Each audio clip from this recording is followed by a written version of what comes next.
Gather around, my friends. Look at that. We got 3 dogs on the couch. How great is that? Oh, my gosh. Absolutely classic. What's going on, my friends? The live stream of the Eric Zane Show podcast comes to you today from A&E Heating and Cooling. My goodness, Joe Martinez still grinding away at it. Holy cow. The furnace tune-up special is still in effect, $79. Not bad at all. 616-516-8579. But you get so much more with that. Not only do you get the furnace expertly cleaned and tuned up, but if you're lucky, you will see the king of Latino Macho. That's a place, Latino Macho. Latino Macho is actually Joe's house.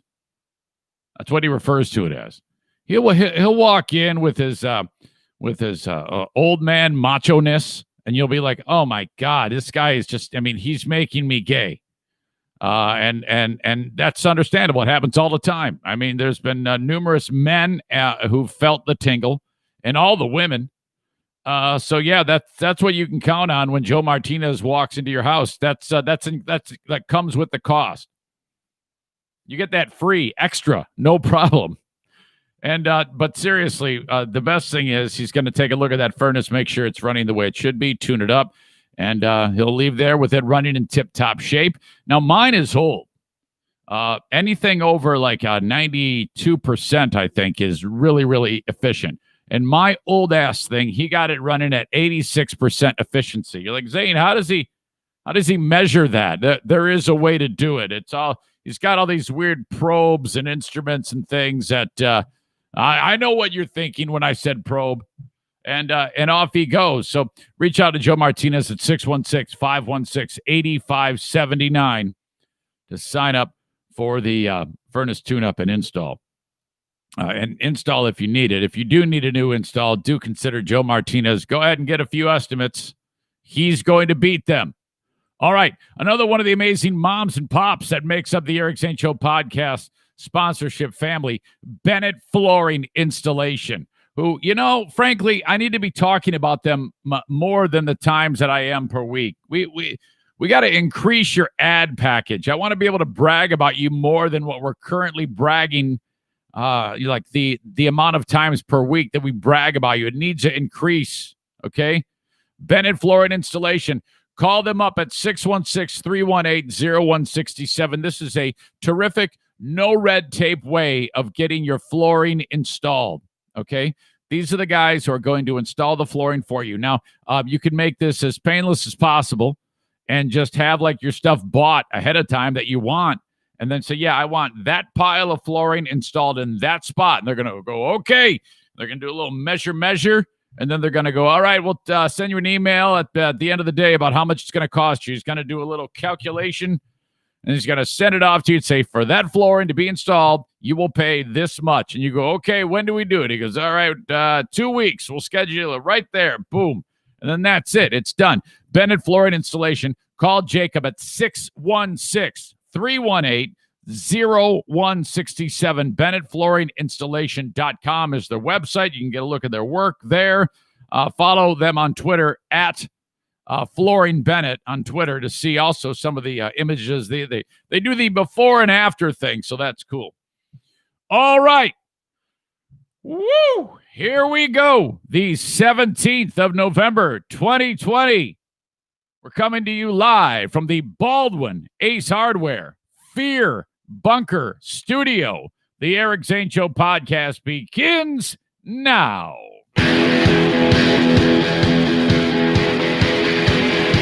Yes, hello.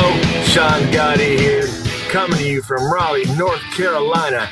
And there's not a single radio show around here that's worth a damn. So I'm listening to the Eric Zane Show podcast, coming to you live Monday through Friday.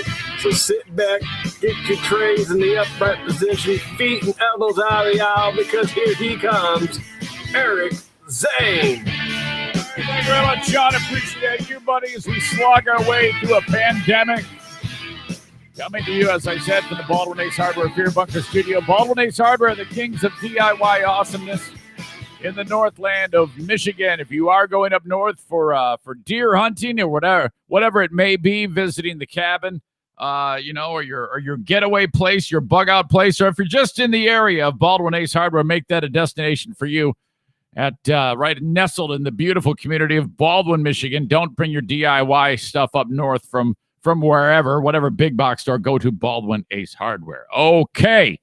Really quickly, Facebook. We are live on Facebook as we always are. Brought to you by Irvine's Auto Repair, Grand Rapids Hybrid. Thank you for following the show on Facebook and enjoying the live stream as we do every single morning at about this time, though a little bit late today, I must admit. Twitter, brought to you by Blue Frost IT on a Periscope video. Thank you, and thanks for watching. And YouTube as well. That is brought to you by F45 Training in Byron Center, Michigan, online at f45training.com/Byron Center. Subscribe to all of those. Watch more than one. I get internet points for those as well. The show is also heard with on-demand, downloadable podcasting audio. Wherever you download podcasts, I prefer Apple Podcasts, but you can also get it directly from my site, ericzaneshow.com. It's right there. And all of the, when you do look at that at my website, there's also the different subscribe buttons for all the different podcasting applications that are out there. Hell, I'm on podcasting applications that I didn't even know I was on. But they're there. So subscribe away, and thank you. Download to your heart's content the Eric Zane Show podcast. All right, man, it is, here we go, man. We have got plenty to talk about today, and I'm going to get into it all. We've got a story that we all need today. This is one of those moments that I'm like, wow, this is exceptional. I've got someone in the news that is doing someone exceptional that is allowing me to have a guest via the phone today that I will talk to. Have a guest on the phone who's doing something amazing for people who work with and for him. Okay, at a restaurant not far at all from here, where I live on the west side of Michigan. Of course, this is all brought on by the current shutdown. We'll talk to Mike. I believe I say the last name is Mohn, Mohn. He is the owner of Best Side Bar and Grill. Okay, why is this guy in the news? Well, I was tipped off about something that is happening, so I'm like, well, I'm all about this, and I want to talk about this and talk about what this guy is doing. This is fantastic. Okay, it's all about helping each other right here. Wolf Van Halen has released a new song, and thanks to Red State Dirk for tipping me off about this. And I knew that Wolf Van Halen was getting ready to put out some material at about the same time that his father passed away. Just by looking at some of the news stories, I saw that he had been working on something, but obviously he wasn't working on a tribute to his father. And so he has put that together, though. And it just sounds excellent. And you have got to see this. Oh, my God, it's going to make you cry. It's a video that goes along with it. I have linked it up already at in the news of ericzaneshow.com, but I'll link it up in the comments of this podcast today. We'll get into that and why, what the hell is wrong with people? A story that was so touching, it really, really pissed me off. I mean, I'm telling you, the internet giveth, the internet taketh away.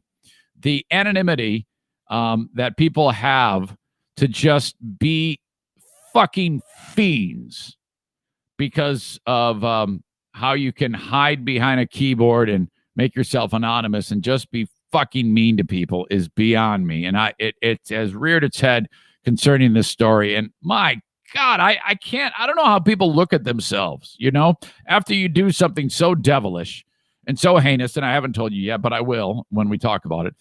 To then put that aside and then raise their family or play with their kids, and not at all when they're having the good moments of their lives ever feel remorse about when they were acting like morons to people that they don't know. And that is concerning a troll who was just being really, really ridiculous to Wolf Van Halen, who is the son of Eddie, 29-year-old man. Jesus, 29 years old. My God.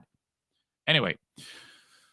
Mike Ball is really, really happy. Longtime friend and also a sponsor of the show with MB Distributing. He is just so overjoyed that I'm going to be talking about Celestial Excitement. It was right front and center of us. My gosh, did you see it? You probably didn't. I think it was a complete dud. So that's a bummer. You'd know it if you saw it. I'll tell you that right now. Okay, I've thought this exact question, and I'm going to explain what happens with an answer. What happens if Trump decides he's not actually going to leave the White House? If on Inauguration Day at noon, which is when it happens, he says, nope, I am not leaving. I am sitting right here. What actually happens? I will tell you what will happen. Also, reason number 1,456,735 that old men should not go out hunting by themselves. That happened right here in Michigan. We'll talk about that. But as we get started on the show, thank you for being part of it. I am so appreciative of your time. Thank you, thank you, thank you. Just to be able to talk into a microphone, express my thoughts, opinions, views, and there's however many enjoy them or well, hell, in some cases don't enjoy them. I am blessed. So thank you for your time in enjoying this free podcast. It is powered by sponsors. I'm able to do this every single day as a job because of them. So if you would, please engage the sponsors. I know sometimes you're like, oh, man, what the fuck? He's always like talking for a few minutes, and then as soon as he gets going, he throws a sponsor. And, well, that's kind of the way it is. You know, I'm blessed to have enough audience to be able to say, hey, you know, I've got sponsors here that can they actually want to engage me and make this my job. So please engage them. They keep this podcast free each and every day. So thank you.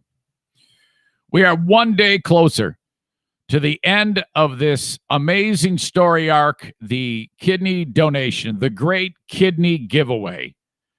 And as the days tick by, where is my head? What am I thinking? What is going? Imagine this right now. Imagine if you are me, and you have it was 6 months yesterday to the day that the name of my recipient who I'm giving this kidney to popped into my head for no particular reason. I don't know why it happened, but it did happen.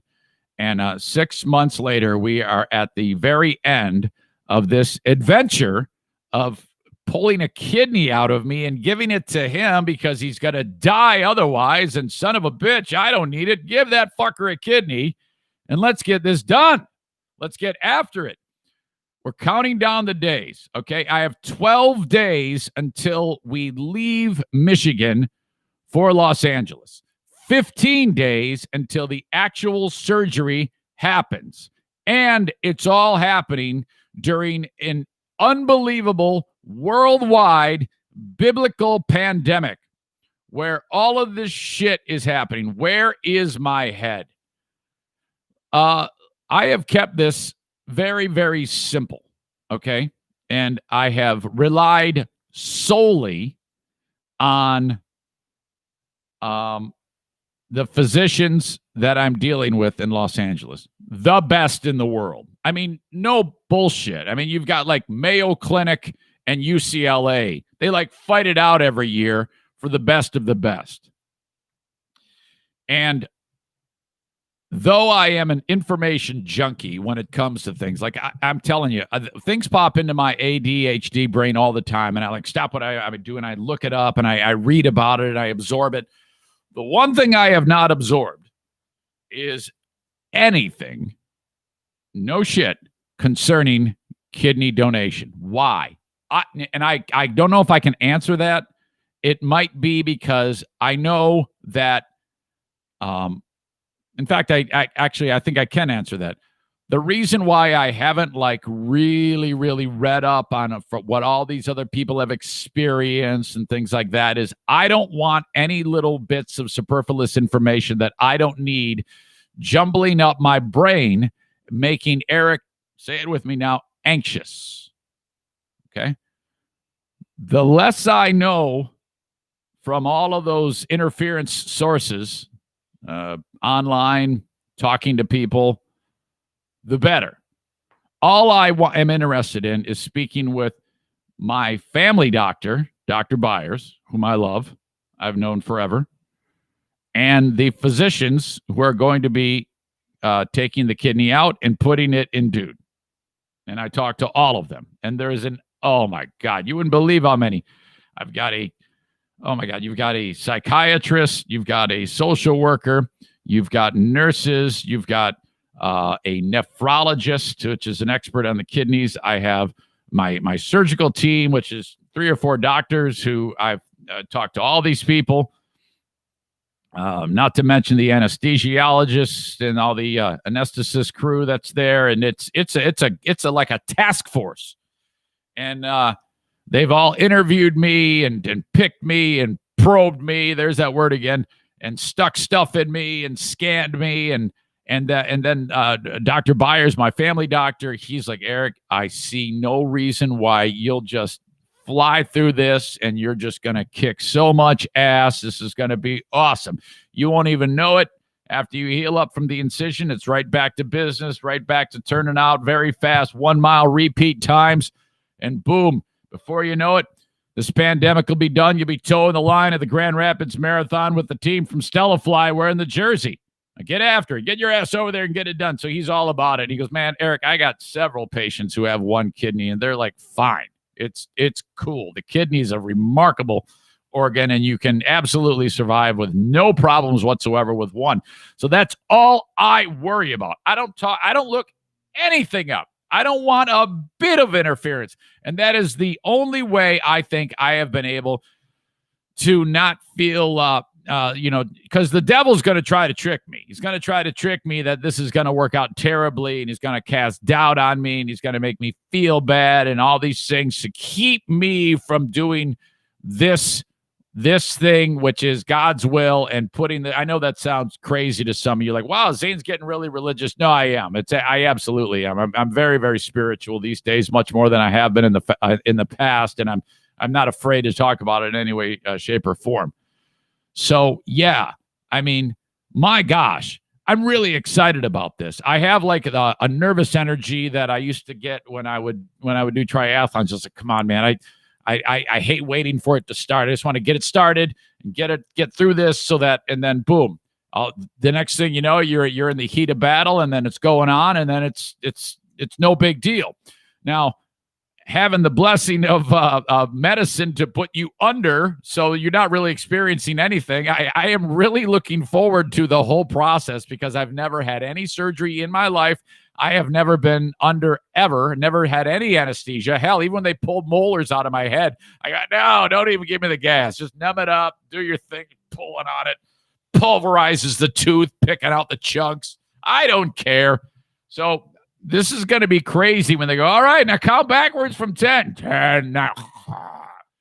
Next I know, waking up, I'm done. What? That's the way it's been described to me as happening. Wow. That's going to be weird. Holy shit. And then it's just a matter of being uncomfortable with all of the CO2 that they pump inside of me. And in fact, Zaniac and friend of the show, Julie, and her husband, who gave me this chair and all this office furniture, by the way. Thank you again, Julie, for that. I never really did thank you on the free podcast. You see this? She gave me this brand new chair because the other one was defective or something like that. Thank you. My gosh, she just gave me that like a week and a half ago. I'm so lucky. She had a kidney procedure done. She was there was something wrong, and they fixed her. She's fine now, but she, again, I've never sought information out about this, but she did say, she goes, I heard you talking about the CO2, and that's right, because they did describe to me, my doctors, again, I got this info from my doctors, I didn't seek it out, that when they inflate you, because they do that, they want everything like buoyant in there, I guess. I don't know. They try to get all the gas out, but some stays behind, and it's painful. It hurts inside of you. So all of a sudden, Julie's describing to me like, your shoulder will start hurting. He's like, what the fuck? God, why is this hurt? What? Huh? You have to get up and move. And so, it's kind of a bummer. Last thing you want to do is get up and move. You got all these holes in your stomach. Basically, you're like a C-section scar you got on there and a couple more in there. And they got get up and move around and work the CO2 out of you. Oh, God. So, all right. So I'm looking back at this whole time, and I talked with dude yesterday for a little while, and being that it was 6 months to the day, he just happened to call me, and I said, yeah, man, it was 6 months ago today that your name popped in my head, and here we are. And he goes, oh, my God. He was on dialysis. As I was talking to him, he has to sit next to the dialysis machine, and the dialysis machine, that's his kidneys, and it filters his blood, as we've talked about. He has to sit there for hours on end, and then he goes back home, and days pass, got to go back again, and it's been that way forever for him. And my God, I cannot imagine being him, the emotion that he is going through, because frankly, he's at his wit's end. He's had it. And so it's my job to just, hey, it's going to be okay. You're going to be fixed up. And then, it's going to be a road back for you, taking some medicines to make sure that kidney stays where it's supposed to be, and that your body doesn't go, hey, fuck you, kidney, we're going to kick your ass. But you're dealing with the best team in the business at UCLA. So I'm kind of like starting to focus on this more. It's getting closer and closer in my brain. So just wanted to share that with you, that this is happening. And I'm going to pack up all my podcast gear too. That is the plan. I might miss a day or two. Are you okay with that? If on the surgery day that I actually, now maybe I'll do a Facebook Live with Diana. She can hold the camera for me. I know you'd love to see that. You would love to see me coming out of my anesthesia. All of a sudden I say something dumb. Isn't that how it is? You see somebody on anesthesia and they suddenly announce to the world that they want to suck their own dick or something, or something like that. Excuse me. Sorry. I've been hearing a lot of comments. Actually, I've read a lot of comments from you folks on Facebook about how your kids talk about how much of a potty mouth I am and how much I swear. And I do swear quite a bit. I get that. But I think the bigger thing is, why is what I'm saying hitting their ears? How? What? Why do you let that happen? That is, I hate that. I cannot stand that. It's like, Jesus, I don't want anybody's kids to hear shitty language. If you are letting your kids hear bad language, okay, first of all, let me just say this. Kids, if you are hearing this right now, if there's someone who's young right now that is listening to these words that I'm saying as I speak, I am not going to tell you that I'm going to keep swearing. I want you to know that. It's just kind of how I talk. But your mom and dad or your mom or dad and dad are making a huge mistake by letting you listen to this. So you need to look at them with a little stink eye and say, hey, I'm supposed to be exposed to things that aren't like this. Why don't you have earbuds in? I mean, seriously, you don't want me walking around school telling the teacher to go fuck herself or something like that. So, come on. Or just start using this type of language around the house and say, well, you seem to think it's okay if you can listen to this in front of me with Eric saying it, so I'm just going to use it. So that's what I want all young people to do. I want you to talk like me until your parents decide to use earbuds. Because in my opinion, it's not acceptable for 15 and under to be hearing Eric talk like an asshole. Okay? So there you go. That's my 2 cents about that. I don't think that's a good idea at all. All right. Michigan locked down for at least 3 weeks. We talked about this a little bit yesterday. It's actually a really good thing. This is all kind of working out in a weird way. It's like Jocko motivation. Good. Because, first of all, I have this old laptop that I had Alan repair, and it's a damn good thing. Good. That I sent that along to him from Alan from Blue Frost IT. I said, hey, man, I'm going to need this thing for California. I want the solid state hard drive and do whatever else needs to be done with it. And it's a damn good thing. And I'm getting it back today. Today. I think that's the plan. I'm going to go pick it up from him. So I'll get there at his place at, I don't know, let's just say 2 p.m. And then he'll talk to me till 7 p.m. And then I'll walk out of there and, I'll get in the car, drive back home. My wife will be like, I was about to put an Amber Alert on your work. I was like, well, Alan was just telling me about everything under the sun. So, all right, get the laptop, bring it back. And then she's able to use that because her school is like, they're going all virtual. So she's never done that before. That's going to be a trick because the people that she works with in the school are a lot of those young people have autism, or some of them have their emotions manifest not like yours and mine, and cognitively there's some more things to navigate. By the way, how about the expert way I'm describing these young people? That is fucking gold right there. That's the way you describe it with like care. That's how you do it. She has all of these young students who depend on her. When you're a parapro, you're like the hand of the king in Game of Thrones. Okay, that's Diana, and all these. This is where the whole thing about Eric, size of the problem. Size of the problem is this big, small.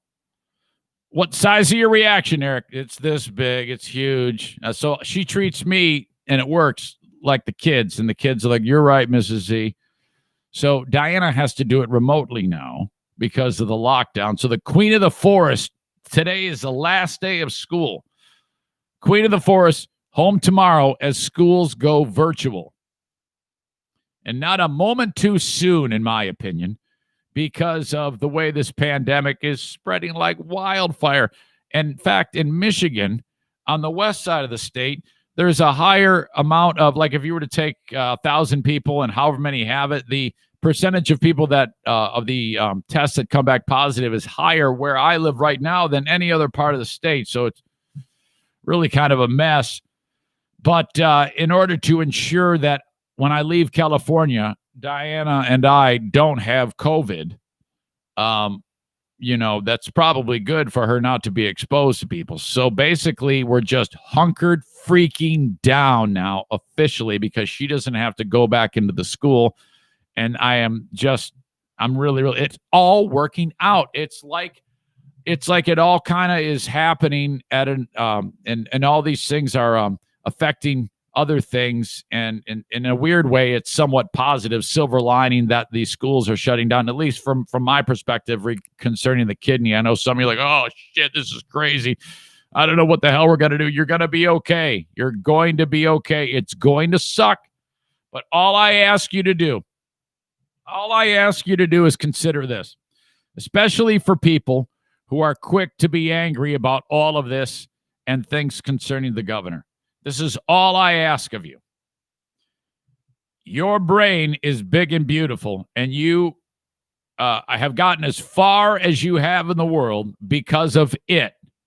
Tap into that brain of yours and figure this shit out. You don't have any other choice. Don't waste your time on any negative energy right now. Get through it. We'll sort it out later, okay? There is no playbook for this, no manual. All I can suggest without preaching to you is that your patience will pay off for you in the long run. You will have less stress because of it. Awful situation. Once in every 100 years happens, maybe 200 years, maybe more. But you're going to be okay. I promise you.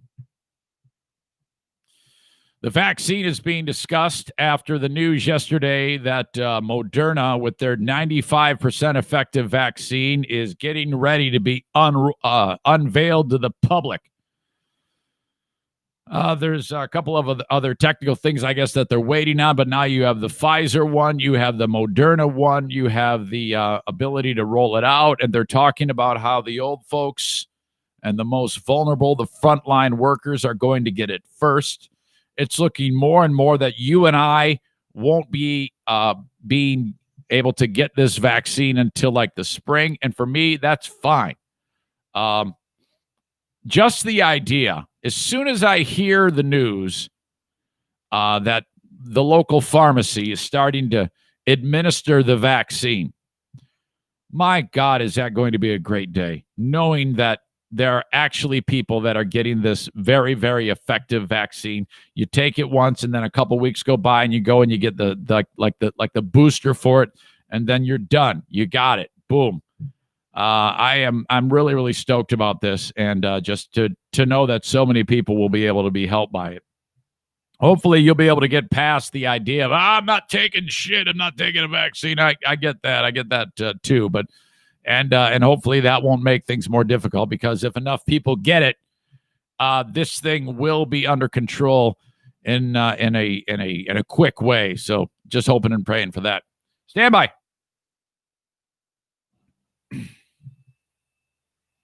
All right. Thanksgiving fast approaching. Holy cow. We got to the idea is don't have a massive party for Thanksgiving. Don't be a super spreader event. All right. Some of you will do that. Some of you won't. I understand that. But at our place, we've got six people at the house. Eric, Diana, No Filter Kevin, Madison, Jackie, and Justin. That is it. I'm expecting Jim and Aubrey will probably stay at home. But, this is weird. What's also weird is the price of freaking turkey. Yes, it has happened again. First of all, let me point out the Mel Trotter turkey drop. This is the event that I did last year when you guys kind of again, this is all based on you. I forgot who did it. One of you found a PayPal that I had, looked me up on PayPal, and I didn't even know I had a PayPal account, and threw money into it and said, hey, I found your PayPal. Take this money and go buy some turkey at Meijer. Go buy turkeys at Meijer. And so then I figured out how to get the money out of the account, and we started to talk about it, and people started to put more money into the account. And before you know it, I had hundreds of dollars to spend at Meijer. And 1 year ago, I was going on these little adventures to area Meijer stores, and you were only allowed a certain number of turkeys that you could buy, like limit 2. And I would show up with 2 carts and buy them all. And because that was stretching the money as far as it could go. And turkey was dirt cheap. So we bought literally hundreds of turkeys. And if you remember, I stacked them all up in my backyard the night before. I called it Turkey Mountain. The next day, on the day of the Mel Trotter Ministries turkey drop, Joe Martinez showed up here at the house in his A&E heating and cooling van, and we loaded up all the turkeys in the back of his van, and we drove over to Celebration North, where all the folks from Wood Radio were there back when they had employees at iHeart. And we dropped off all of those turkeys. And then a number of you dropped by while I was there on the broadcast with Wood Radio, and Phil Tower, who he was the one would spearhead all of this thing with Life EMS as a big contributor and working with Mel Trotter. So, I mean, we set a record last year, and you guys had a lot to do with it. That was awesome. It's a little bit different now, but it's still worth mentioning that Mel Trotter has even more need this year than any other year, because people they don't have enough money, and people need food. You see that thing on the news where in California, all the food banks cars were lined up for miles because everybody's they can't afford to get any damn food. So your gift will buy turkey, and what you can do is I'll link it up in the podcast, the link to Mel Trotter Ministries. But if you want right now, meltrotter.org is where you go, and you can make a cash donation. Okay. If you want the specifics of where to go, it's /give-turkey-drop. meltrotter.org/give-turkey-drop. And you can drop some money into their bucket, and then they take that and they actually buy turkey for people to be able to. Their goal is 2,500 turkeys.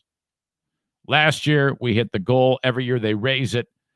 I don't suggest that you go to Celebration Cinema and drop it off because iHeart has no more employees. They don't have anybody that works there. There's like one guy there. His name is Fagan. He turns the lights on, and then he talks to a bunch of empty cubicles, and they go, and there's no one that answers him because they fired everybody there. And then he shuts the lights off, and then he goes home for the day. So they pretend that they actually have employees there, but they fired them all just in time for the holidays because they suck. So what I want you to do is you can either drop them off in person at Mel Trotter Ministries. Sorry, Tim. I love you, man, but it's just an awful scenario, place that you work. Sorry. You work for awful people. Mel Trotter Ministries is where I want you to drop off your turkeys. Do not go to Celebration Cinema. Drop them off at Mel Trotter Ministries or donate online. All right. Where was I? So, yeah. Thanksgiving at the Eric Zane Show podcast household. 31 cents a pound at Meijer with M-Perks. My God, we got like this 18-pound turkey for like $6.50. Holy crap, it is dirt cheap. I love that store so much. Oh, my God. So the plan is it's thawing right now, and you better get that bird out now. You don't want to be stressed. Don't forget. Take my word for it. Get it out of the freezer, put it in there now. It'll be thawed in a handful of days, and then off you go. Brine the damn bird. What does that mean, Eric? Look it up. B-R-I-N-E. Brine turkey. Brine the bird. You must do this. It has to be in salt water for extended time, and that way it's going to absorb the moisture inside of the animal, inside of the carcass that you're roasting. Otherwise, all the moisture is just going to kind of seep off of it and float into the inside of the oven and make that it's going to be dry, as hell. And you just don't want that. Brine the damn bird. We're going with my sweet potato pie casserole. It's the absolute greatest thing ever. Just stovetop stuffing. That's the best, in my opinion. Just take that stuff. It costs like a nickel for a box. Mashed potatoes, gravy. Not the type of mashed potatoes that you pull the lid off of and you go, here's your potatoes. No, you have to make them appropriately. Boil them, peel them, cut them, put them in. I actually go with the skin on, so I don't peel them. Boil them, put them in, beat them all up. A ton of butter, ton of milk, sour cream, all in there. Salt, pepper, boom. Cranberry sauce. You're right out of the can. Cut it, eat it. My God. It's going to be awesome. Cannot wait. Not far away. Next week, Thursday, Thanksgiving is coming. The open of the Eric Zane Show podcast. Brought to you this time around by JM Synthetics. Another one of the amazing local businesses that helps keep the Eric Zane Show podcast afloat. So when you support them, you support me. Yes, indeed. JM Synthetics distributes AMSOIL products. They invented synthetic motor oil. If you like tinkering around the garage and do it yourself projects, you need an army of AMSOIL products. You get them at jmsynthetics.com. Go there, look at the site, pick out something, buy it. Let me know that you bought it, and I will give you a vinyl record from my record collection. Hold on a second here. Let me go grab a record or two.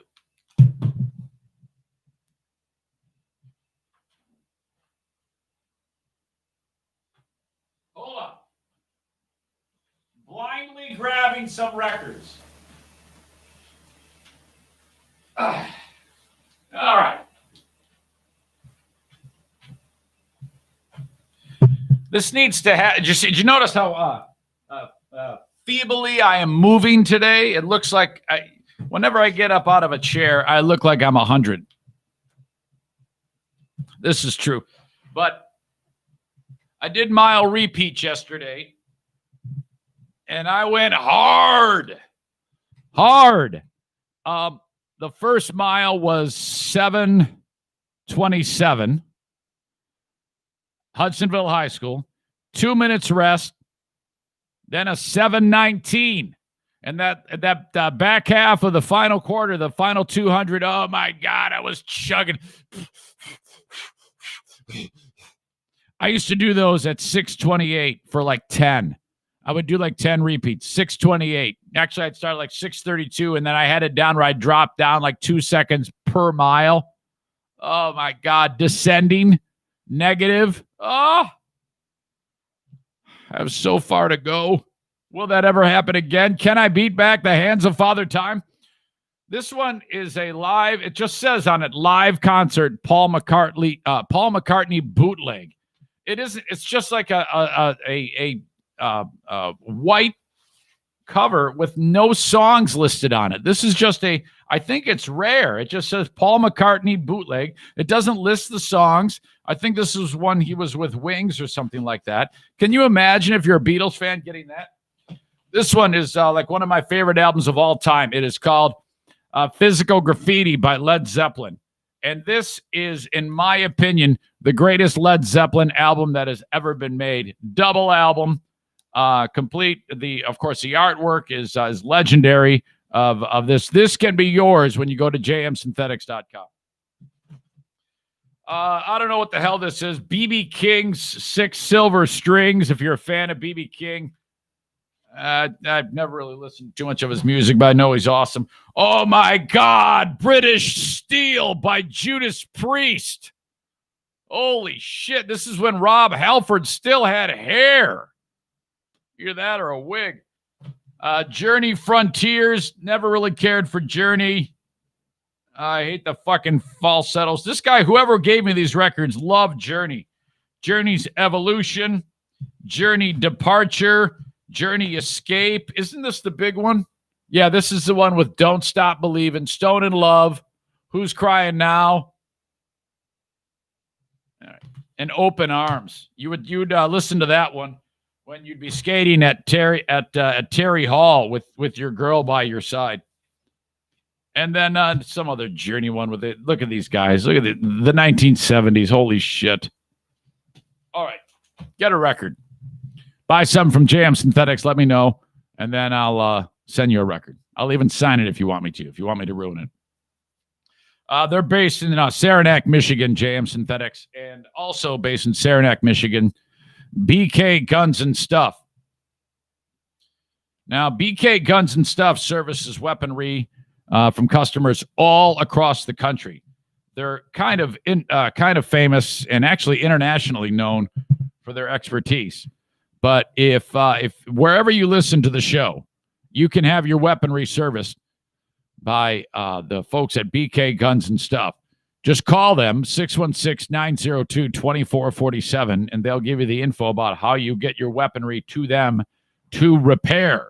Okay? Show Gunsmith, BK Guns and Stuff. You need more information about them, more specific information, they've got a Facebook page, and I link it up at ericzaneshow.com. Click on the BK Guns and Stuff logo, and you'll be off and running. Okay. Wolfgang Van Halen, or Wolf Van Halen. I don't know what to call him because I've seen both. He released a song which was like dedicated to his dad, called Distance. And I tell you, the apple has not fallen far from the tree when it comes to Eddie Van Halen's son, Wolf. My God. First of all, when you click on the song on the video at In the News of ericzaneshow.com, it has a lot of like family video of when Eddie Van Halen and Valerie Bertinelli were just starting their life together, and they had this little baby boy, and here comes dude, bouncing baby, beautiful little Wolf Van Halen. And you see Eddie is happy as shit, man. And there's a lot of video that they published that's never been seen before on the video, where it's like Eddie like playing with the kid when he's like 6 months old. And it's just really weird to see this dude who's like the quintessential greatest player in the world ever doing dad things like that. It was really, really spectacular. And I'll tell you what, you need to be careful when you're watching this because it'll get you. At the end of the video of the song Distance from Wolf Van Halen, it includes a voicemail that the kid that I keep calling him a kid, he's 29 years old, Wolf Van Halen saved, and he attached it to the end of the song. And it's well, I don't want to spoil anything for you, just something you got to listen for, but man, it's going to hit you. It's even difficult for me to discuss right now. But yeah, it is sensational. I was really, really impressed with it. I thought it was just great. And so that's it. I mean, that's what more do you need on this story? Eddie Van Halen dies not long ago. His son is also a terrific virtuoso in all things music, and makes a song for him. So great, that's it. The story can end right there. You can ride off into the sunset, but no, somebody has to ruin it. And this kind of started to make the rounds because it was happening publicly, where some asshole decided to take a run at Wolf Van Halen about the song. And so he then engaged him. And after engaging the troll, it kind of went back and forth. And another son of a famous musician had to get involved to say, hey, man, let me pull you back. Dweezil Zappa, the son of legendary Frank Zappa, he's like, hey, Wolf, take it from me. I think this is basically how it went. According to this article, Wolfgang Van Halen's been under attack from online trolls. In fact, the article starts off with, quote, still leeching off your father's name, I see. Oh, my God. How could you possibly say such horrible things? It gets worse. But another rock legend's offspring has intervened, as well as dealing with the recent passing of his father, Eddie. The 29-year-old Wolf Van Halen has been dealing with a lot of online hate, such as this vile tweet. Still leeching off your father's name, I see. You talentless effing hack. Leave the band and give your spot back to its rightful owner. You lowlife, see you next Tuesday. My God. How do you... Well, first of all, the band is no more, okay? The band is done. And Wolf Van Halen makes his own music, okay? And he has. So I don't understand what that means. I mean, yeah, he toured with the band for a period of time. Well, tough shit. It's his dad's fucking band. It's his uncle's band. Fuck you. My God. Wolfgang responded by sharing the tweet with his own reply. He said, I don't have the energy to come up with a joke for this. Just look at this lame asshole, LOL. He wrote per Ultimate Guitar. What a sad life this dude must lead. And that's absolutely true. How horrible must your life be that you have to just, I mean, why? What the fuck? I don't know. I don't get it. I don't understand it. I never will. What has he done to you that makes you say the most horrible thing that can possibly be written down? I mean, the guy's still mourning the loss of his father. Here he pours out his soul for this song. I don't understand it. According to this article, a scroll back through the musician's Twitter feed reveals he's been fighting fake articles and dodgy merchandise in the month since his dad's death, as well as attacks on his music. When one follower advised against giving platform to hate, telling him to ignore it instead, he replied, dude, I'm literally laughing at it. How much more do you want me to let go? But it wasn't until Dweezil Zappa, the son of Frank, chimed in with some sage advice that Wolfgang appeared to change his mind. Dweezil Zappa wrote, I'm sorry you're hearing the worst from some people. It won't always be that way. Your love for your dad speaks volumes, and it always will. Your own music will speak for itself, and you won't have to explain anything to anyone. The Van Halen name is in good hands, everyone. Respect. My God. Let's see. It appears that Dweezil's wise words hit the mark. Wolfgang deleted the tweet so that the guy wouldn't have the, because isn't that when someone like Wolfgang Van Halen responds, it just feeds the fire of the fucking trolls. Oh my God. His new band is called Mammoth WVH. Mammoth is actually, if you go back into the history of Van Halen, before they were Van Halen, Eddie and Alex had a band called Mammoth. So that's a nod to them. So that's actually, I think that's incredibly cool. Mammoth WVH released the song. Distance, dedicated to his dad. He passed on October 6th to throat cancer. As my pop continued to struggle with various health issues, I was imagining what my life would be like without him and how terribly I'd miss him, he wrote in the video description. While the song is incredibly personal, I think anyone can relate to the idea of having a profound loss in their life. I never intended Distance to be the very first piece of music people would hear from me, but I also thought my dad would be here to celebrate its release. This is for him. I love and miss you, Pop. Proceeds from the song donated to Eddie Van Halen's favorite charity, which is called Mr. Holland's Opus Foundation, which I'm guessing has something to do with guaranteeing that people who can't afford professional training, who are virtuosos like Eddie, Alex, and Wolf are, can get that type of training free. I don't know that for sure, but I can only assume that that's what that charity is all about. It sounds like it. Wasn't there a film called Mr. Holland's Opus about some crazy-ass music teacher? Yeah, I was right. I nailed it. Context is important. Keeping music alive in our schools. Our mission, Mr. Holland's Opus Foundation, keeps music alive in our schools by providing vital support services to school districts, blah, blah, blah. Hold on a second. I got to send a text to my the dude that I am about to bring in here. And so bear with, because I'm late, you see, and I don't want to keep him waiting. Hold on a second. Paste. And call you in just a second. I heard from Rick from TC Paintball, by the way.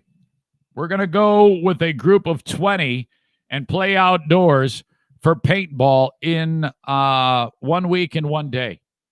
So we're going to do it limited. The kidney offensive happens. Paintball War number 11, the kidney offensive will happen next Wednesday. If you want to play, it's a noon start the day before Thanksgiving. Reach out to me, Eric at ericzaneshow.com, or go to events of my Facebook page and say that you're coming. But I still want you to send me an email because that's the quickest way for me to get the head count. Stand by. All right. Do listen to that Mammoth WVH song, though. It's really, really great. In fact, on the link that I have that I'll put in the comments of this podcast, yeah, watch it. But make sure like the door is closed at your office, or maybe you're working from home. Have some Kleenex available because it's going to make you cry. I cry at everything these days, as you know. My God. What is going on? The Mario Flores Lakeshore team of Van Dyke Mortgage invites you to call upon him to test the waters about a mortgage. Never been a better time to get a mortgage. I know you hear that a lot, but it's true, man. And the Mario Flores Lakeshore team of Van Dyke Mortgage is doing everything they can to see that you get into one. Whether you've done this many, many times and would have no problem getting a mortgage, he's great at that. Or if you're a newbie or would have a hard time getting a mortgage because of whatever, bankruptcy, divorce, credit issues, he will take care of all of those steps. That way you don't have to give your money to some slumlord, okay? Take my word on this. Take my advice on this. Call him 231-332-6505 for the Mario Flores Lakeshore team of Van Dyke Mortgage.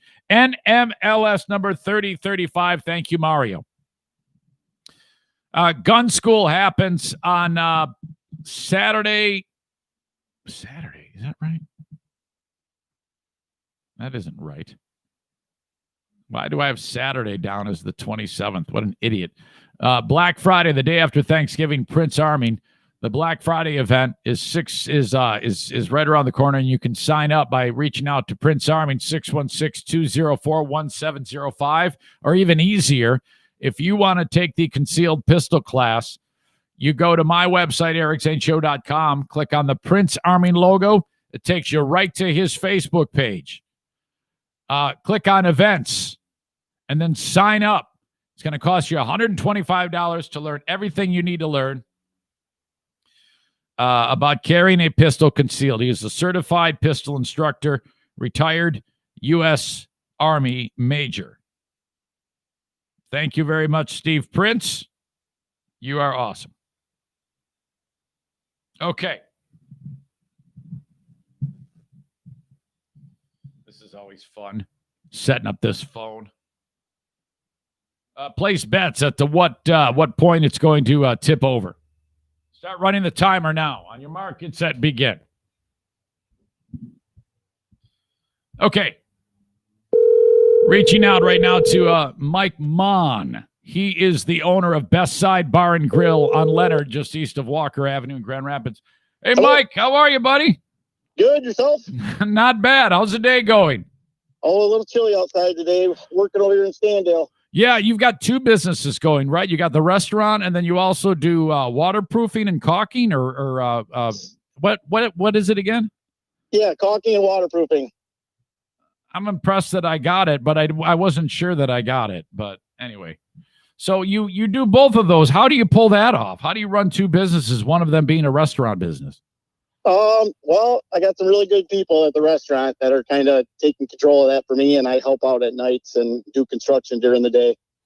Now you own Best Side Bar and Grill on Leonard, just east of Walker Avenue in Grand Rapids. And how long have you owned that restaurant? We've been in business now probably about 3.5 months. Oh my God! So you opened up the restaurant during the pandemic? Right in the middle. Yep. Yeah. I bought the building a couple years ago and been remodeling it for a couple years and always wanted to open something like this. And yep, we opened right in the middle of it. Wow. That takes some serious stones, Mike. I'm really impressed with that.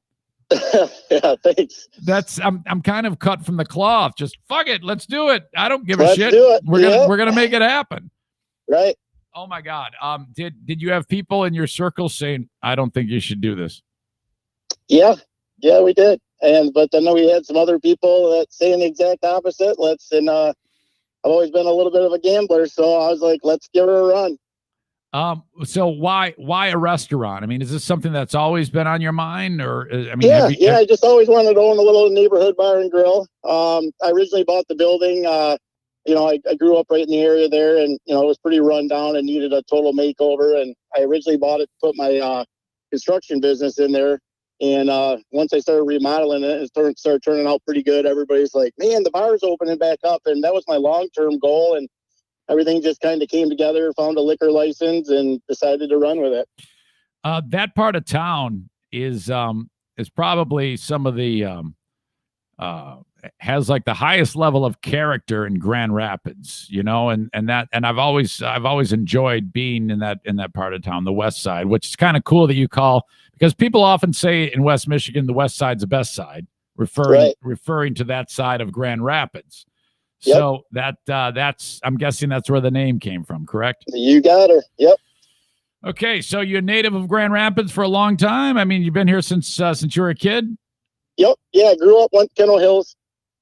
All right. So you got this restaurant, and then it isn't long before this. When the pandemic's going on, what has it been like? Have people come out during these 3.5 months, or has it been a slow process? What's been going on?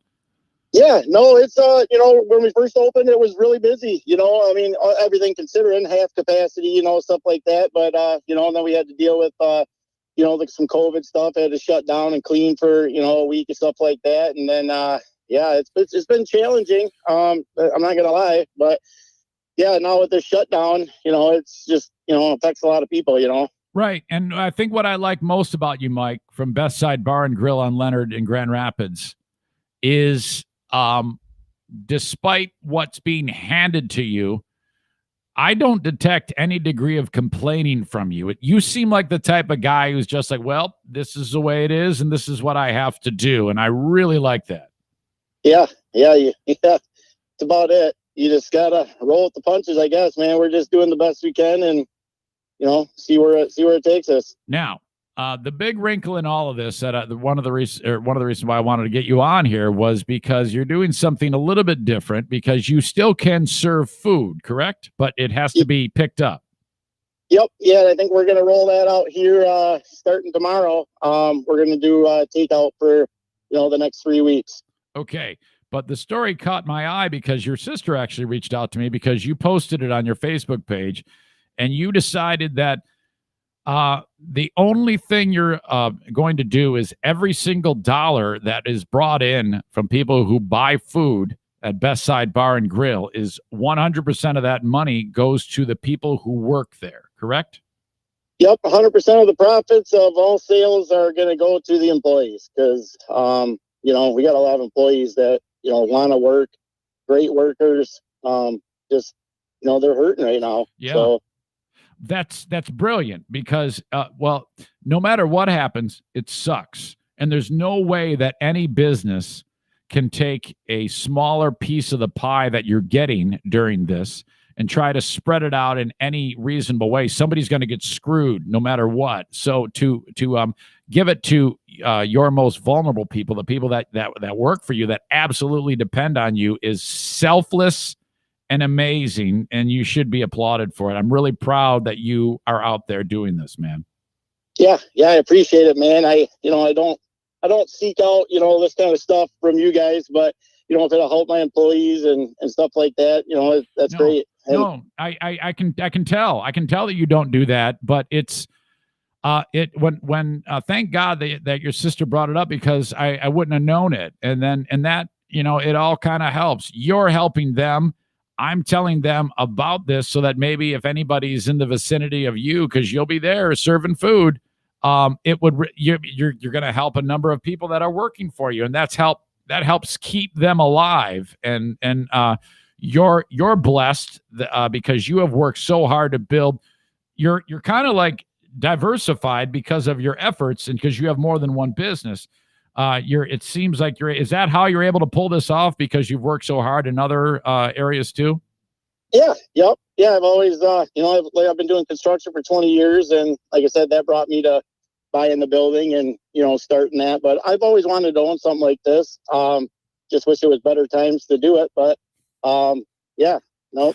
You could write a book titled "I Opened a Restaurant During a Pandemic." That's really cool. I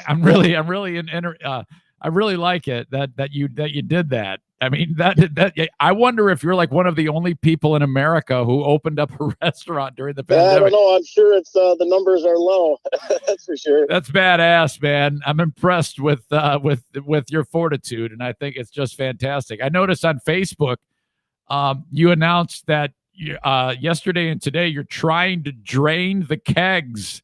At best, because you can still have people there today, but at midnight it's over, right? Yep. And after tonight, it's over, and then, like I said, next 3 weeks, where we'll just be doing takeout, and hopefully it's only 3 weeks.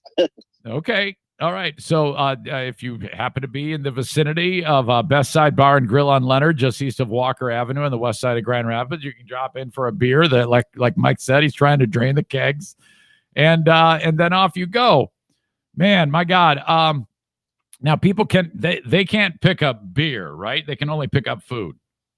Yeah, I'm actually checking right now about doing to-go drinks with my I got to talk to my lawyer today and figure out what exactly we can do. So we're trying to get it all figured out today and roll it out tomorrow. So okay. Wow, man. Well, you know what? I really want to meet you, because to just shake your hand when we can do that. And it's not going to be for a little while because I'm kind of locked down myself, but I want to head out and meet you at some point. The guy who opened up a bar during the pandemic. It's a great story. Well done. Yeah. Love to have you out, man. And thanks for doing this. And, and if people stop out, that's great, but also stop out to, any other bar and grill that you normally visit. Sure.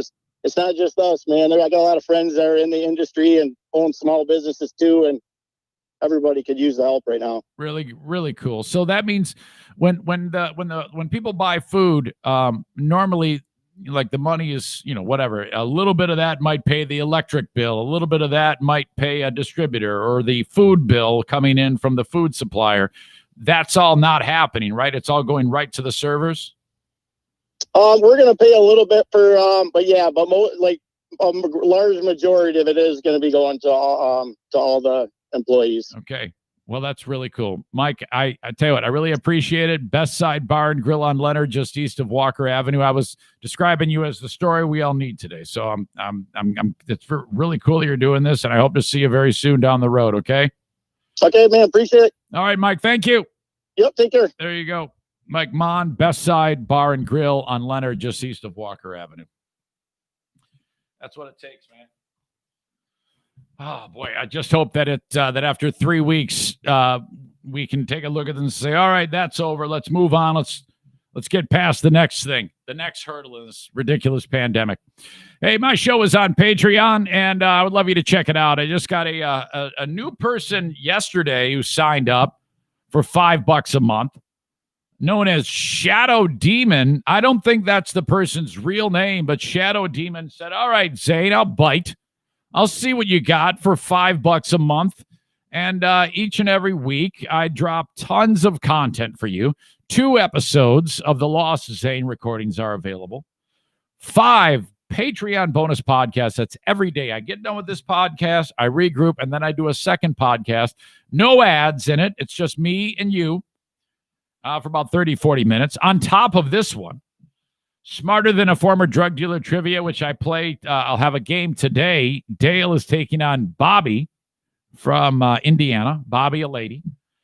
And not only that, the Insane Asylum, which is my music radio show. I actually am on a radio station. It's called Q100 in Northern Michigan, and they allow me to pick all my music, talk in between the songs, and I pre-record it, and then I send it up to them, and they play it on Sunday at midnight. And but I have it available for you with no commercials on my Patreon. And then, of course, the crown jewel, in my opinion, the Ben and Eric Patreon podcast. We have 10 episodes in the books there, and I include that. We usually record on Thursdays live on Patreon with the video live stream, and then recorded audio as well for $5 or $10 a month on Patreon. And when you subscribe to that, you really help feed the puppies. Thank you so much. That means the world to me. At the least, just try it 1 month. You know, what the hell? $5 for one time isn't going to kill you. And you'll know whether you like it or not. You drop $5, and after 3 days, you go, this sucks. Fuck this thing. You shut it down, and I still get the $5, and you still get the month's worth of content. It just won't renew on you. You can do that if you want. Hopefully you like it. If not, I appreciate the time. No pressure, and thank you anyway. Okay. I've got the managed IT service provider for the show. It is Blue Frost IT, 616-200-8550 for your small or medium-sized business. Just like my man Mike there, he might need IT help at some point. Blue Frost IT does that. They are a mom-and-pop, locally owned business, a startup, if you will. They've taken their expertise they learned in the trade of IT and made this business. So they are the number one managed IT service provider in all of West Michigan, as voted on by me. 616-200-8550 for Blue Frost IT, or their website, bluefrostit.com, which when you look at it, it looks like bluefrostit.com. Go there, and they will help you in your business, because the last thing you want to do is not have anybody secured as to who's going to help you if your IT goes south in your business. My God. Because then it's going to take a little while to get them up to speed as to what your needs are. If they're already on your team with a monthly service contract that I have signed up for, like for my computer, every month I give them just a little bit of cheddar, and that ensures that if anything goes wrong with my setup here, I just call Alan and say, Alan, spare me the 3-hour story and get on remotely and fix my shit. And then he says goodbye. And 30 minutes after he starts saying goodbye, I hang up, and then he fixes my shit. All right. Thank you, Blue Frost IT. And finally, Shoreliner Striping. They stripe parking lots in the area. Another great mom and pop. A bunch of American Hockey League referees and linesmen get together for the business. Shoreliner striping parking lots, making sure it looks sweet. You want fresh yellow paint there, okay? You don't want it all chipped up. You can barely see the lines. It looks like a white trash business if you do that. Get that shit secured. Get your parking lot painted. Shorelinerstriping.com. Last night was the night for the Leonid meteor shower, the biggest that you'll see. I don't want to hear any shit about the Pleiades. The Leonid is the one. And my God, last night was the height of it. And guess what? If you live where I live, you didn't see shit. It was a complete dud. And this is a bummer. Every year at about this time, the Leonid meteor shower occurs. What's going on there? Well, there's this badass comet that's about, 3 or 4 millennia old called Temple Tuttle. And it fucking kicks around our solar system like a damn pinball. And every year it comes back in the ballpark here of good old planet Earth. And then our planet goes into the trail of comet dust that's right behind it. Okay? And then when that happens, because then all of the dust particles, which are millions of years old, seriously, they're super old. These little teeny tiny specks, grains of sand that's fucking kicking off of the back of Temple Tuttle as it flies through the solar system. It then hits our atmosphere and they burn up. Okay, you see this incredible meteor shower. Now, if we're lucky, you see, 100 an hour. That's not bad, actually. But there have been times that we have had major storms, meteor showers from the Leonid, from the Temple Tuttle Comet, where tens of thousands to, in one or two cases, 100,000 meteors an hour. Like, they're just raining down. It looks like frickin' Star Wars when they make the jump to light speed. That's actually a thing. But damn it, we didn't see shit yesterday because it was, it actually was last night and into this morning. We didn't see a damn thing. So what's happening there is that comet, the Temple Tuttle, it all depends on how close it flies to the sun. And then when it does that, more of the debris kicks off of it like an exhaust trail, okay? And then when we fly into it, now the closer it gets to the sun, more of that shit flies off of it. And then if that happens, you have a big burst of it. And then we fly into it, and then boom, all of that happens. I cannot imagine looking at the sky and seeing meteors at the rate of 100,000 an hour. But that's actually happened. Oh, my God. Can you imagine being on the Earth, like with some of the early inhabitants of the planet and seeing that shit? You're like, for the first time, you're like, what the fuck is going on? Oh, my God. Not knowing. But, yeah, it was garbage. My God. Now we got to wait another year. Lesser Leonid displays have taken place in recent years. And just, oh, man. The comet crumbs that they're described as are so teeny tiny. It's remarkable to think that something that small is what you're seeing as it burns up into the atmosphere. It's like you would think it'd be as big as a car, but it's not. It's so tiny, but it burns so bright as it flies into the atmosphere. The Leonids received their name, according to this article, because where they were the spot on the constellation where you see it all the time, the constellation Leo the Lion. Get it? Leonids? It says, within the backward question mark pattern of stars known as the sickle. The meteors are caused by Temple Tuttle, as I said. Sweeps through the inner solar system every 33.3 years. Each time the comet passes closest to the sun, the river of rubble burns off of it. Man, in 2016, Temple Tuttle reached, I think it's pronounced aphelion, the point in its orbit that's farthest from the sun. Now the comet is on its way back toward the inner solar system. It will sweep closest to the sun in the year 2031. So slim pickings for this year. Plus, it was cloudy as hell. But in 11 years, if we can just hold on for that long, it could be fantastic. All right. The International Media Organization forecast rates of a shitty 10 to 20 per hour last night. The moon is was just past new and posed no interference whatsoever. But they say every 3 to 6 minutes you would have seen one. That's not enough, man. Some people, they set up like a lounge chair and get like beer and there's smoke, so they just sit out there and watch the thing. Now that would be awesome. I would enjoy that. Freaking cold out though. Screw it, I'm going in.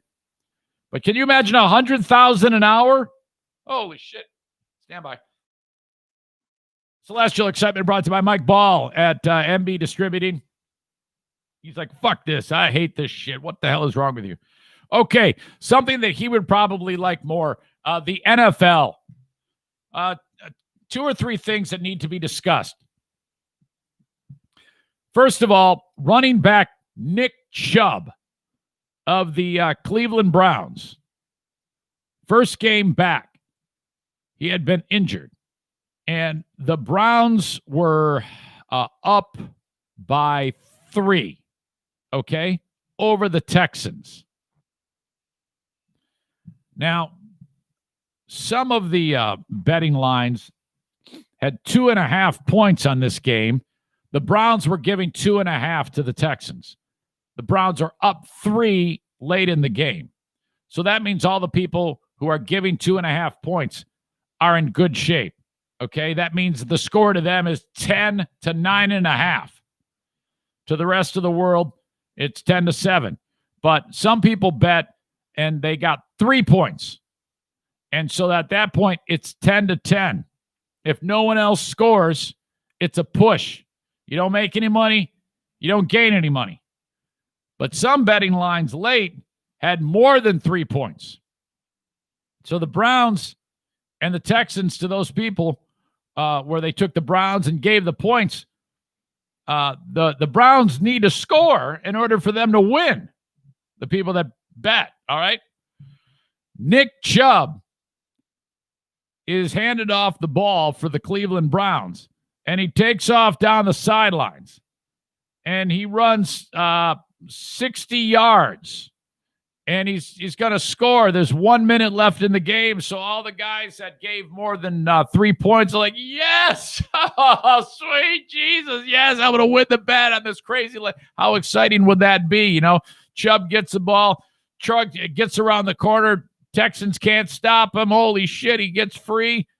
And he goes 60 yards. Wait a minute. No, he goes 59 yards.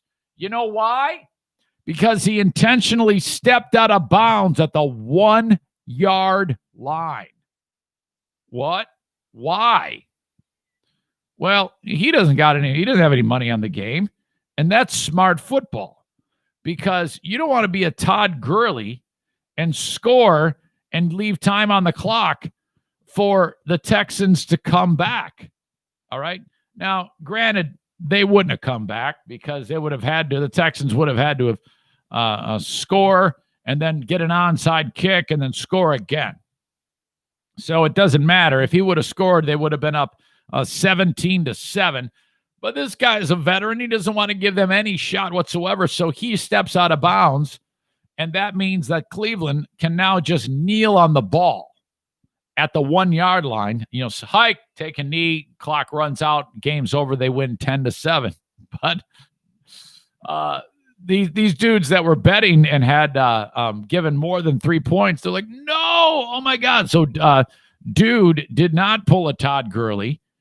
And they ended up winning the game 10 to 7 because they took the knee. And that probably pissed off a number of people who had given more than 3 points. My God. More football stuff. I'm saving the big one for last. But there was, boy, I don't know if you saw this. I'll link it up. Nick Boyle, the tight end for the Baltimore Ravens, his leg almost came off in I think it was the Sunday night game. The Sunday night game, the Ravens were taking on the Patriots. And dude caught a pass, and this was almost flippity-muppity. In fact, it would be an honorable mention for flippity-muppity bone break of the year. And somebody hit him, and that knee, it is not supposed to bend that way. And the Patriots, as soon as they hit him, before the guy even hit the ground, they're motioning for the Baltimore, what do you call it, docs to get out on the field or get out here. This guy's hurt, because he's screaming on the field, and the dude was actually okay. But, man, it was close to his leg actually falling off in a bizarre flippity-muppity scene that we have had a share of those recently. Update on the Flippity-Muppity Bone Break of the Year award winner, hands down, that no one will come close to Justin the Backyard Wrestler. I did reach out to his sister, Ashley, and I said, how is your brother? Because remember, there was we talked to Ashley. There was a chance that one of those legs was coming off. She writes, hey there, sorry for the delay in the response. I've been swamped at work. I wanted to give you more info. Justin is improving. He's been pretty solid from a mental stance. He has a wound vac. And looking to have him out of the hospital with a wound vac at home by the end of the weekend. So I think he's home now. He was taken off an IV yesterday, and he has to have plastic surgery. They intend to do a brace, but not until they're done with the wound vac. I'm not even sure what a wound vac is. He's apparently limited to the amount of time he's allowed to spend in rehab. That might be an insurance thing. So when the time comes, he'll use that for learning to walk. Don't quote me. I'm no medical genius, and I'm getting my info secondhand, of course. I believe they're still assessing nerve damage, and the conversation of amputation is still contingent on rehab and knee functionality. My God, can you imagine over like 6 months later? Yeah, time to cut the leg off. Ah, God. I plan to update the GoFundMe too, just trying to collaborate with my cousins. Thank you so much for checking up on him. There you go. That's the rest of the story, as Paul Harvey would say. Hopefully he'll continue to recover. How about this adds to the legend of Drew freaking Brees. All right. He got nicked in the most recent game that he was in against San Francisco. The Saints won, but he wasn't feeling well because he got hit and his ribs were hurting. He wasn't sure what was up, and it's really crazy because the week before he hurt the other side of his ribs, and they did an X-ray and they go, "Nah, man, you're good. Everything's fine, no problem." So he got hit again, and so his ribs were hurting him, and he's performing at a high level. I think he threw 2 touchdowns after the injury.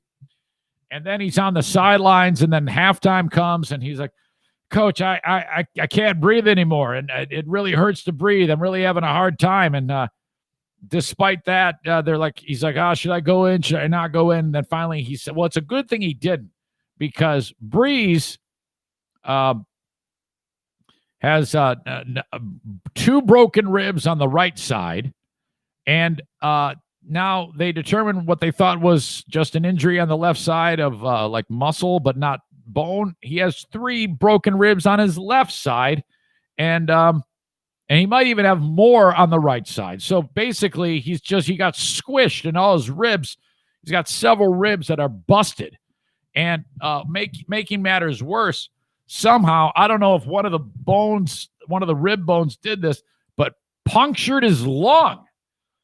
So, I mean, seriously, he's taking in air and it's not working right because he's got a hole in one of his lungs, and the guy's out there playing football. Holy shit. My God. That's legendary. I think when it comes to tough football players, I think Drew Brees, isn't he like 75 years old too?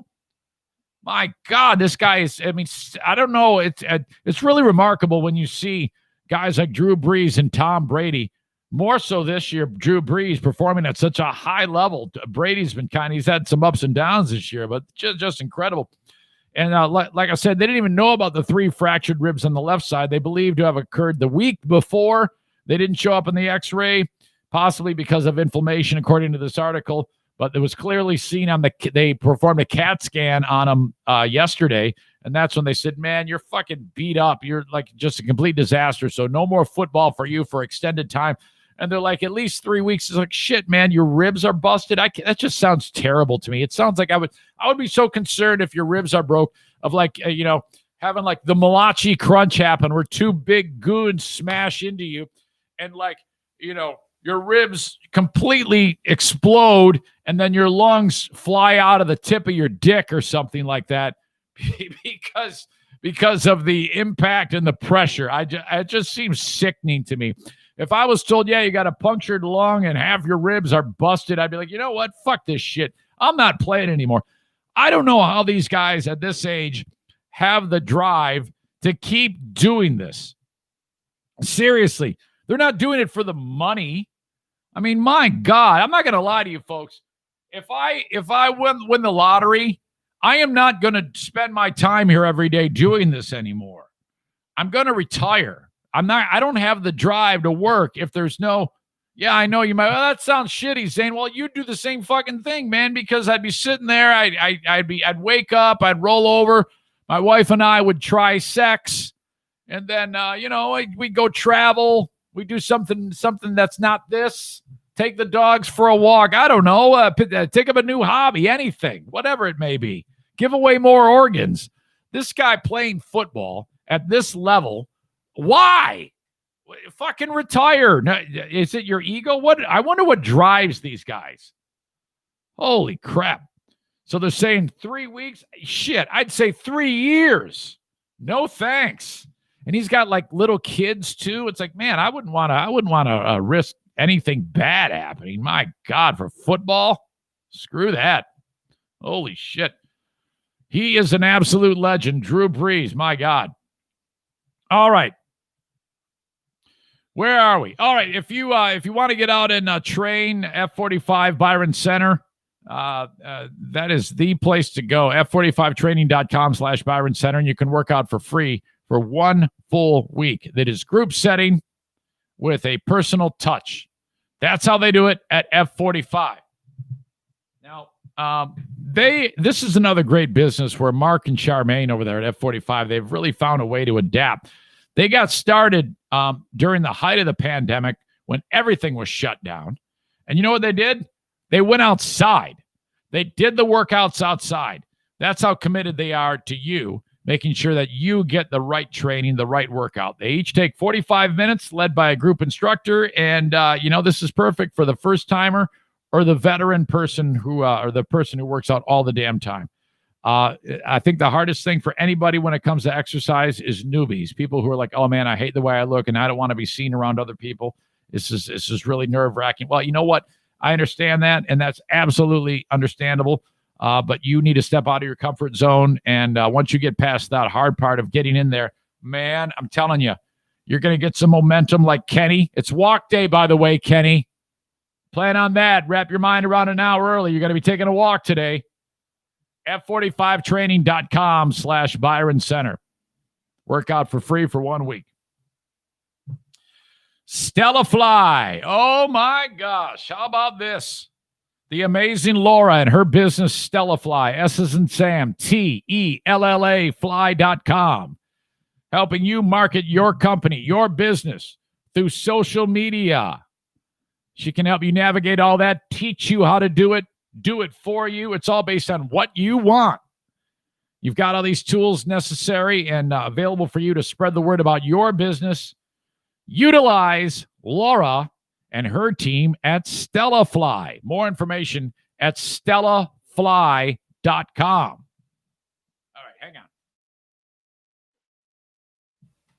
Somebody reached out to me today and said, Zane, or yesterday, and said, how do you do this show and like you don't drink anything? It's like, I don't know. It's not a problem. I don't really have I don't get thirsty when I'm doing it. I'm a very wet man. Okay. The question, and I've had this question. What happens if Trump decides, you know what? Fuck this. I'm staying in office. I'm going to stay the president. First of all, that would be just horrible. And I would like to think that Trump would have enough sense when that time comes that he would, all right, time for me to go. You know, that's it. I don't think that's happening anytime soon. And this article said it asks that question. What happens if Donald Trump refuses to leave the White House? It says It's 2 weeks after Election Day. Trump still refuses to concede that he lost the battle for the White House. Recounts are underway. They're not expected to change the result. Joe Biden captured enough electoral votes to become the next president of the United States at noon on January 20th. Of course, the election will be certified in December. I believe that's mid-December. Perhaps when that happens, this will be something that we don't have to worry about. But what if Donald Trump refuses to leave the White House and keeps fighting? So that he's like sitting there, like, sitting in the chair in the Oval Office, and he says, sorry, I'm not moving. This article says, seem far-fetched? Perhaps. But Monday morning, Trump tweeted, I won the election. And then a little later, he tweeted, the radical left Democrats working with their partner, the fake news media, are trying to steal the election. We won't let them. Now, for the record, I don't believe any of that. In fact, when I read those things, it makes me feel bad. This is just how I feel. It makes me feel bad that I voted for him. It makes me feel like he's being a petulant child. And it's bothering me personally.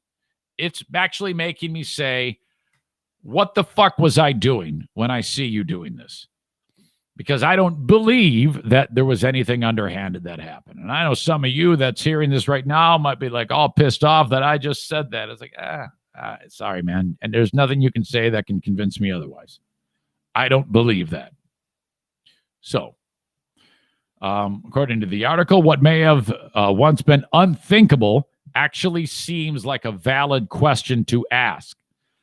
The TV station that put this article out, Pix 11, I think they're in New York, put the question to 5 leading election law scholars. What would happen if President Trump refused to leave, assuming the Electoral College, the electoral votes cast on Electoral College Day, December 14th, go as expected, and Joe Biden gets more than half of the 538 available?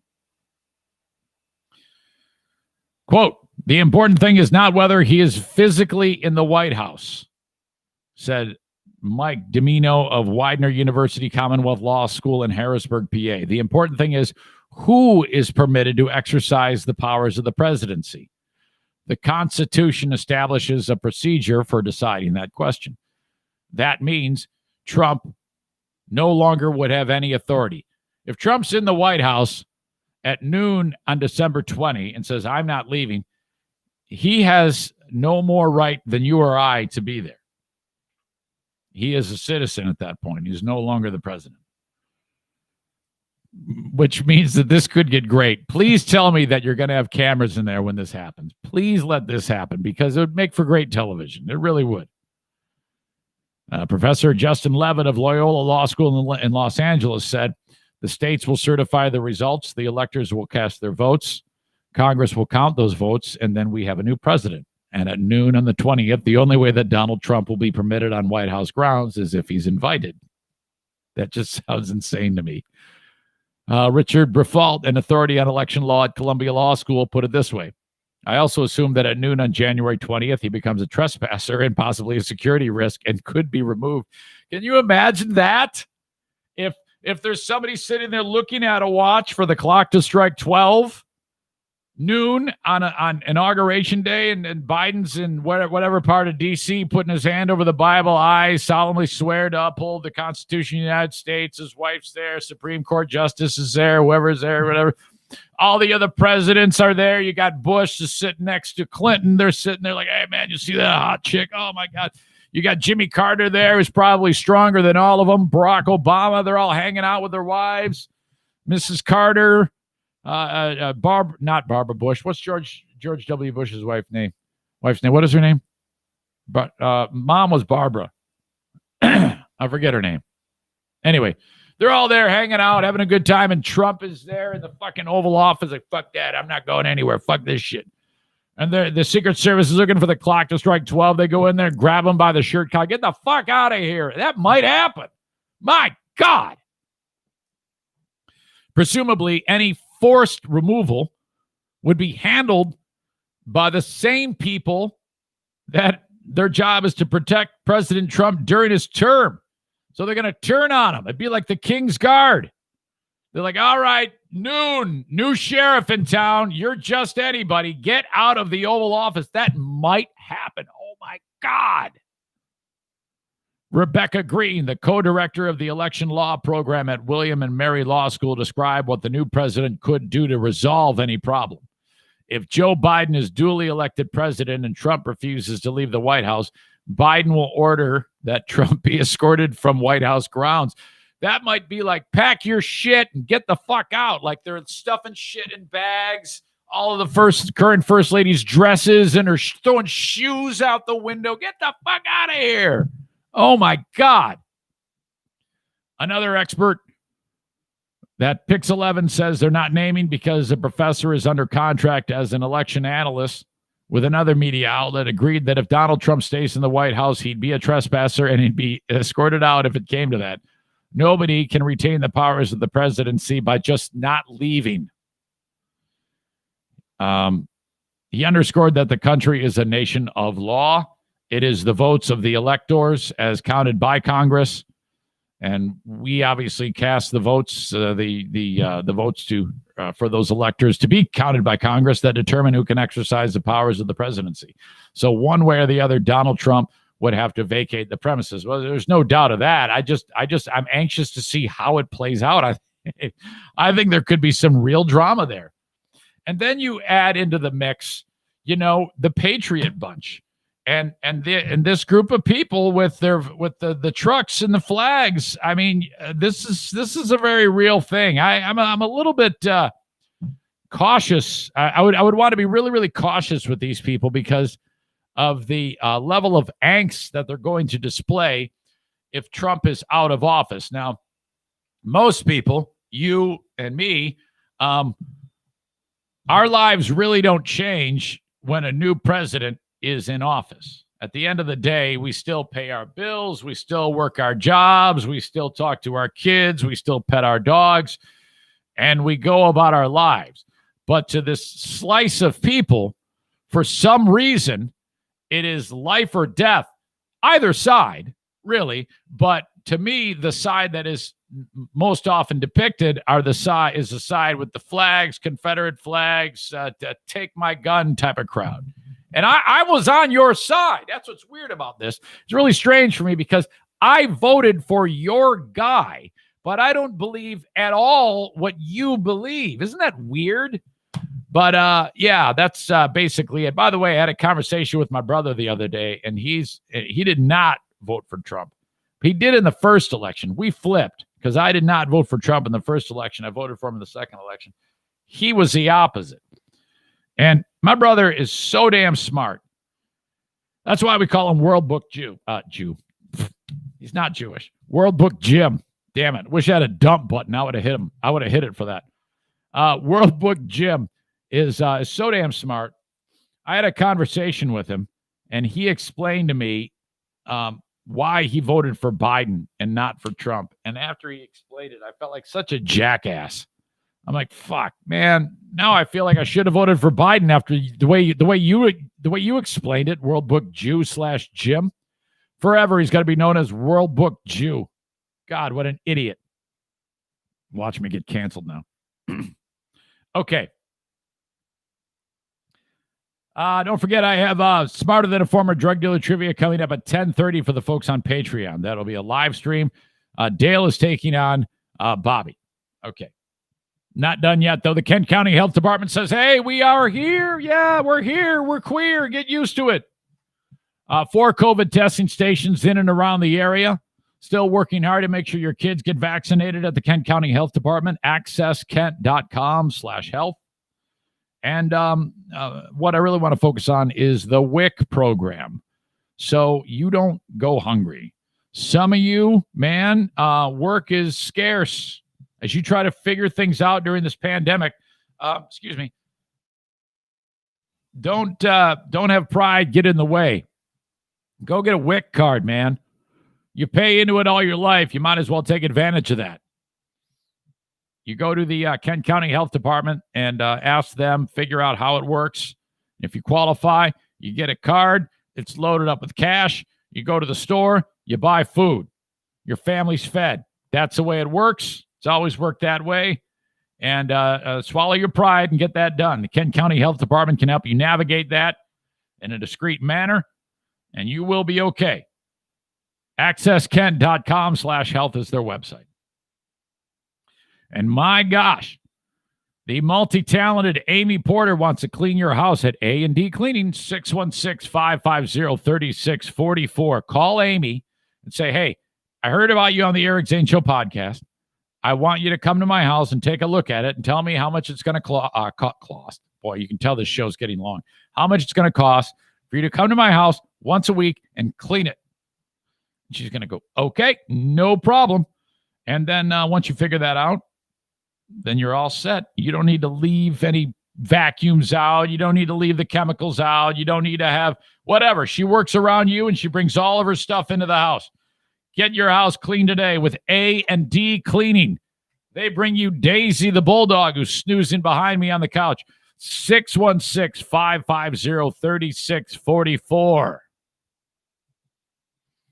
All right. Okay. Where's my last story? No.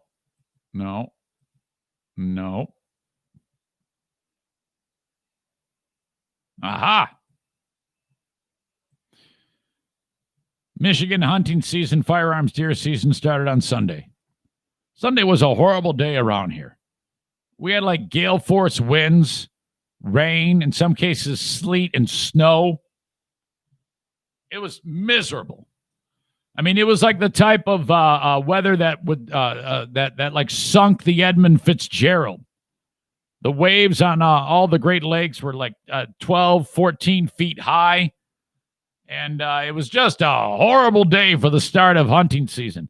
So you get, all these hunters that go out into their deer camps. And basically day one was just drink day because they're like, fuck that. We're not going out, man. Let's stay inside, play cards, drink till we puke, have some butt sex, go to bed. We'll try it again Monday, and then we'll go and get a deer. I don't know about the butt sex thing. That might not be true. I imagine maybe a few. Whatever. Not that there's anything wrong with that man-on-man butt sex. Some of you like that. You know who you are. It's not really my thing. But this isn't about that, okay? This is about how you should have stayed in on that first day, like most of the hunters did. They all went to their deer camps, and then they took one look, and the wind and the rain, and that's it, Well, one guy decided, fuck you guys, I'm going out. And they're like, no, man, don't do it. You're 75 years old. We don't want to be, searching for you in the middle of the night. It's terrible out there. Are you sure you want to go out? Yeah, I know what I'm doing. Okay, so this dude up from North Carolina, I don't think they give his name. The dudes at the deer camp, like it gets time to serve the stew. They're sitting there in their trailer, their cabin, been drinking all day, farting, smelling, being pigs, making some beef stew over the fire. And there's an empty spot at the table. It's like, where's so-and-so? I don't know, man. He went out today. Oh, that dumb fuck. We told him to stay here and have sex with us. And he's out there in the woods, son of a bitch. Where's he been? Oh, my God. I don't know. Let's give it another hour. Sun sets, nothing. Can't find the guy. They're looking around. Holy shit. They call the cops or the sheriff's deputy, the state police, Michigan Department of Natural Resources, all these conservation officers. They start looking for this dude from North Carolina. This is an area of Michigan called the Sleeping Bear Dunes. And this dude's an old timer that they're looking for, 75 years old. So it's like, oh, fuck, what the hell, man?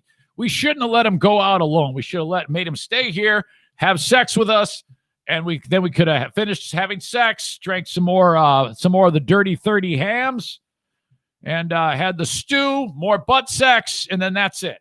But no, here he is. He's gone. He's wrecked the trip for everybody. I just hope he's not dead. Well, they got like the helicopter. They're looking in the water. They don't know where this guy is. U.S. Coast Guard is called in. So all these resources. And then as they're looking, the helicopter's looking down, they see a flashlight flashing at them. And they're like, what's that? I don't know. Well, obviously we can't get at them. We're in the helicopter.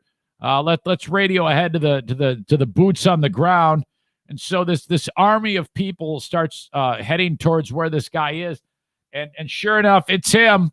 And he's got his flashlight. What the hell happened? He fall off a cliff? He get attacked by a wolf? No. The fucking moron's stuck in the mud. Heck, he can't move. His old, feeble fucking legs can't get him out of the mud. Holy shit. What the fuck? Is it like quicksand or a bog? How the fuck is this even a thing? He got stuck in the mud.